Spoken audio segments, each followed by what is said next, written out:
Nous voilà enfin de retour. Je vais pas m'attarder trop longtemps sur pourquoi, je pense que le clip précédent était assez concis dans ce qu'on a fait tout l'été.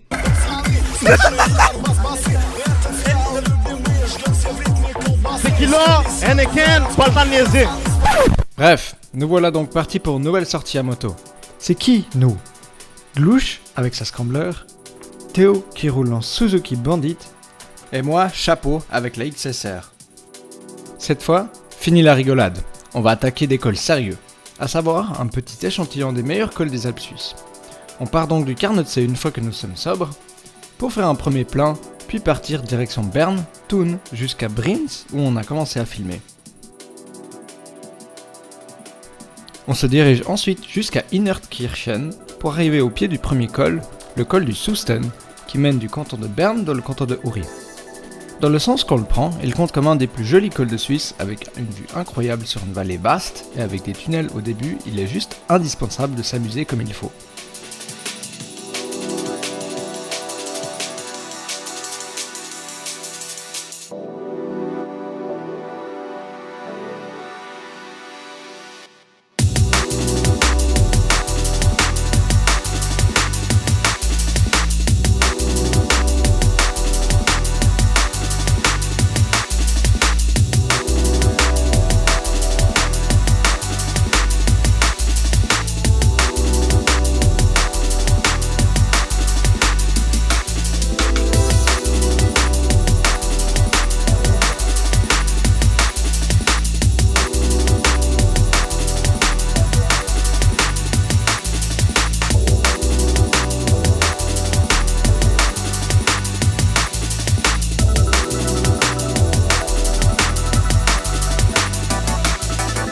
Un truc que je vous ai pas vraiment dévoilé, c'est qu'on a en réalité pas seulement bu tout l'été. En effet, Guy, le gars avec la Duke 390 du Yonne, vous vous rappelez? Alors, Guy et moi avons tous les deux été faire un tour des Grisons à moto, et nous sommes venus à quelques conclusions.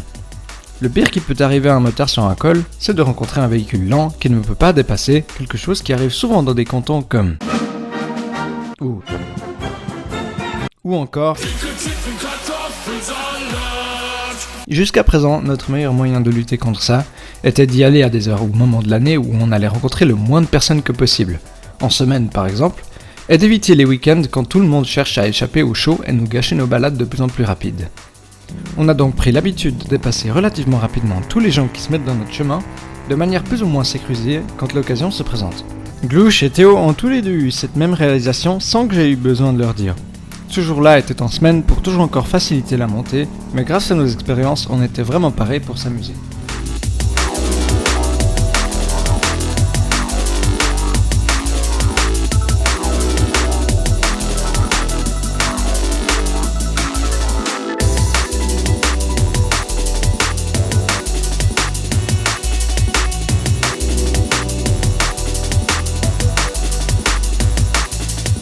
Comme sur tous les cols, on trouve des gens qui ne savent pas dépasser.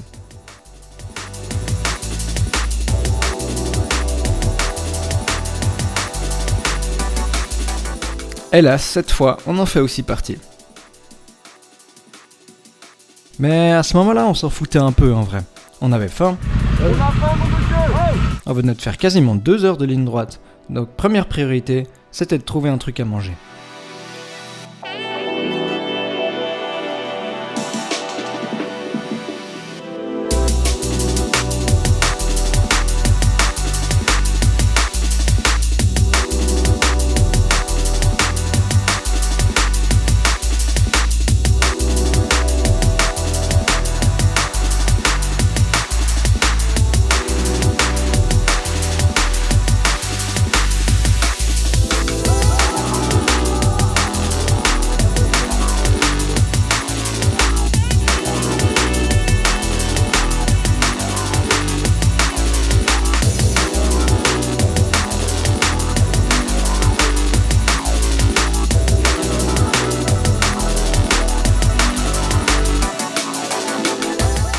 Vu qu'on était pressé, pas le temps pour les feux rouges. Je déploie donc mon tour de magie préféré, mon doigt le plus long.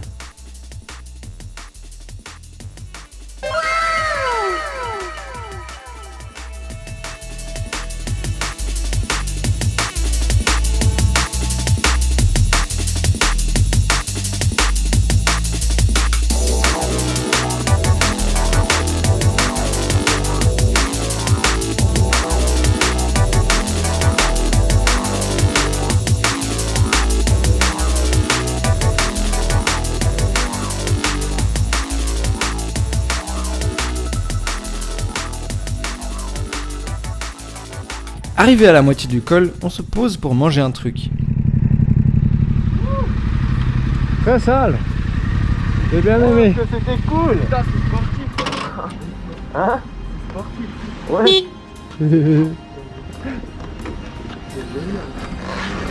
Oh, c'était de l'or.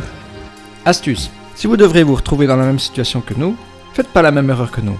Ne prenez pas le plus gros burger de la carte, ou allez peut-être même dans un meilleur restaurant que celui-ci. Il était un peu nul.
Et comme par tradition, la batterie de la GoPro est morte. Heureusement, c'était pas longtemps avant la fin de la descente du Souston.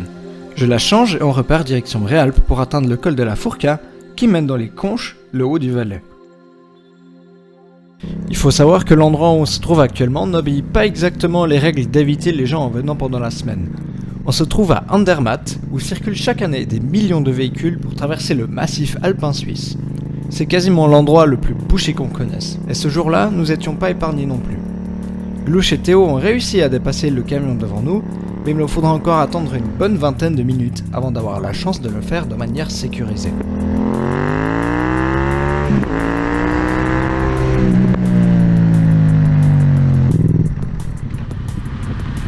Oui, de l'essence. Et bim. Oh putain. On fait le plein très très lentement et on repart.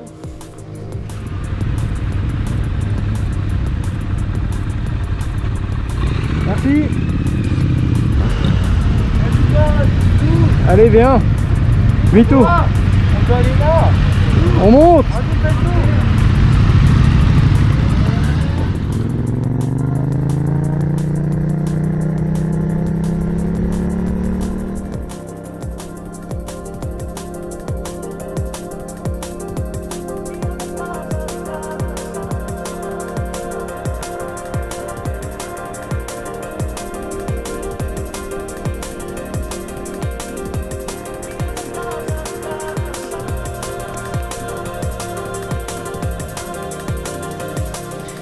Un détail que j'avais oublié concernant ce col est que les routes sont tant bien excellentes que délabrées. Ça n'empêche pas qu'on puisse bien s'amuser, mais je me fais parfois secouer comme si j'étais à cheval.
Et bien évidemment sur des routes aussi étroites, c'est clair que ça allait arriver. Les deux bobets de devant dépassent alors qu'une voiture arrive en face.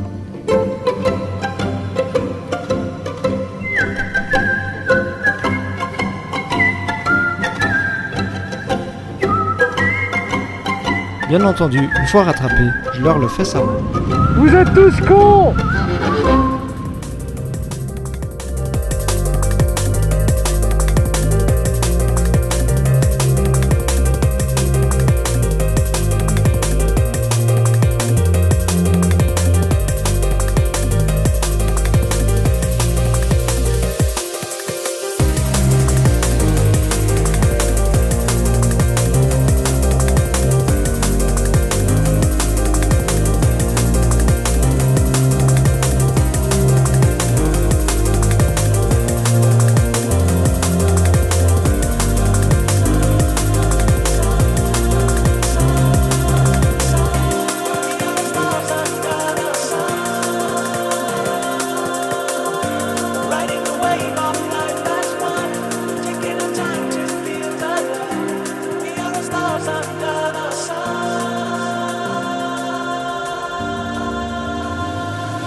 On fait un stop au sommet du col du Fourcas pour se débloquer un peu les fesses et aussi pour prendre quelques photos.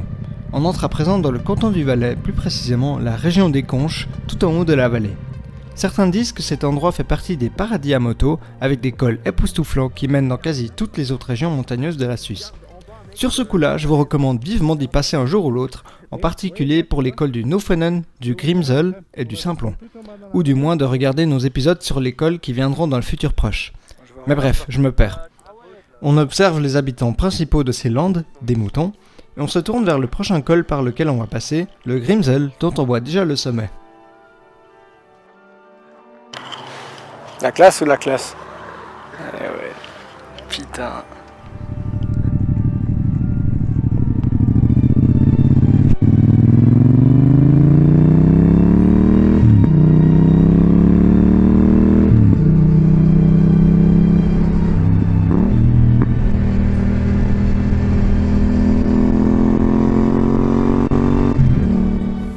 passe à présent devant l'hôtel Belvedere, un monument relativement connu sur ce col.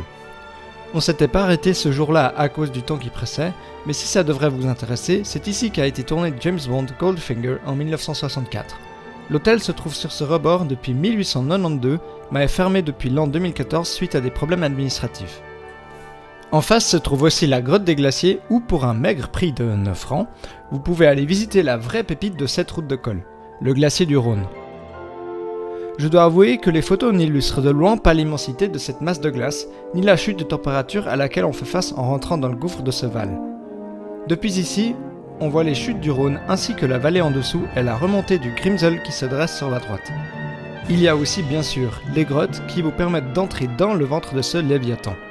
Je vous recommande juste de s'habiller chaudement. Si à l'extérieur, avec le vent frais du glacier, vous prenez déjà froid, alors dedans vous passerez en dessous des 0 degrés, même en plein été.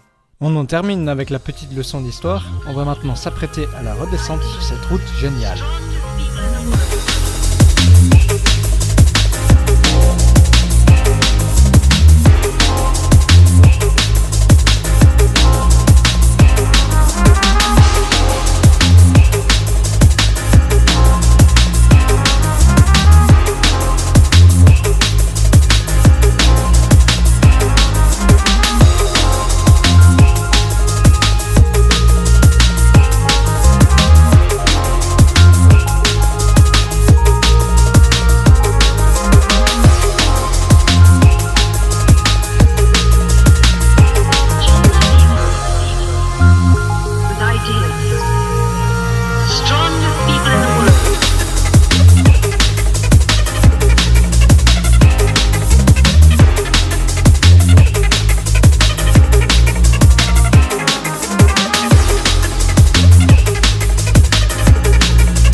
Et nous voilà en bas à Gletsch. Mais on rencontre deux problèmes. De 1, la batterie de la GoPro est quasiment à bout, et de 2, les deux autres bobines ne tournent pas là où il faut. Normalement, ça me dérangerait pas d'accrocher quasiment 3 heures à une balade sympathique, mais à ce moment-là, on était un peu en stress pour rentrer. Bien évidemment, il faut un bon moment ou deux autres pour entendre mes coups de klaxon et s'arrêter.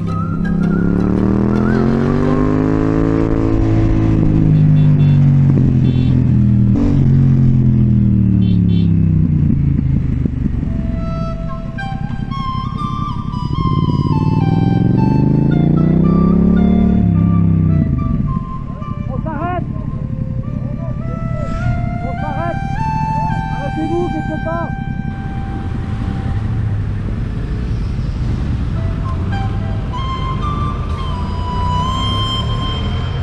C'est le faux chemin. Là on arrive en Valais. On arrive en Valais là. Je change la batterie une dernière fois. C'est bon. Et on revient sur nos pas pour tourner au bon endroit.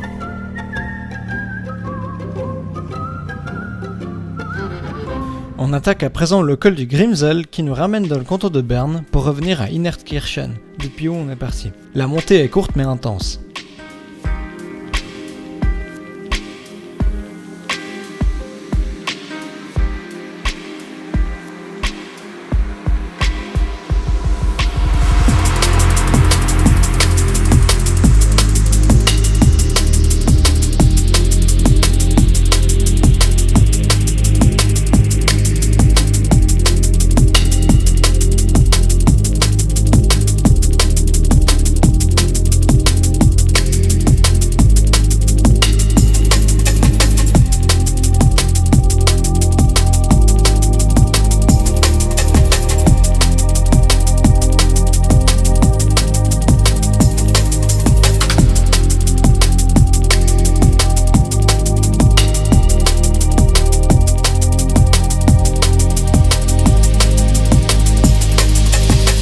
Et voilà qu'on est au sommet. Il faisait bien beau ce jour-là, mais c'est normalement pas le cas. Ce lac est très souvent recouvert par un brouillard épais que le vent souffle par-dessus la falaise ici, dans la vallée des Conches. Cela crée une véridique chute de brouillard vue depuis le Fourca. De l'autre côté, il y a beaucoup de trafic, donc on fait de notre mieux pour dépasser. Ça fait maintenant un moment qu'on se traîne derrière ce camion. Le motard devant nous essaie de dépasser, mais vu comment il est proche de la remorque, il ne voit pas qu'il a une camionnette en face. J'essaie de l'avertir, mais c'est trop tard. Dès que la voie est libre, je m'y lance aussi.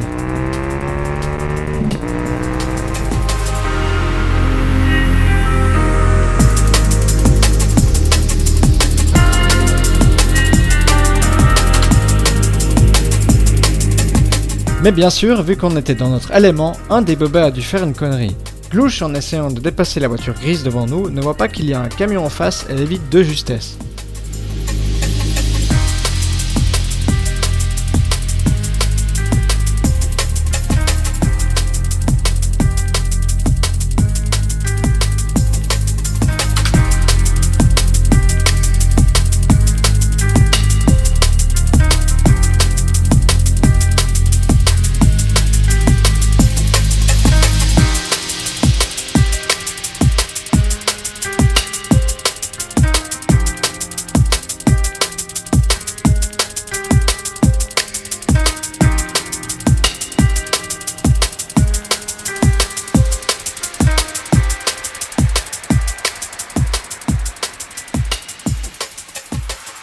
Et nous voilà donc au bout du Grimsel. Ça y est, on a réussi l'école de la journée. Il nous manque juste de rejoindre l'autoroute et de rentrer chez nous. Mais je vais quand même vous épargner de cette monotonie, cet épisode est déjà assez long comme ça. En tout cas, je vous recommande absolument d'aller faire ces cols vous-même, les routes sont en excellent état, sauf peut-être certains coins du Fourca. Vous avez aussi la possibilité de suivre des cols proches de là. En principe, une fois que vous êtes à Gletsch ou à Andermatt, les choix sont multiples et toutes les routes sont absolument splendides. Sinon, pour notre part, ce montage m'aura pris assez long. Les fichiers bruts avaient une durée de 3h30 et une taille de 220 gigaoctets, ce qui est énorme. C'est la première fois que je fais un projet aussi long et ambitieux, et j'ai énormément eu de plaisir à le monter.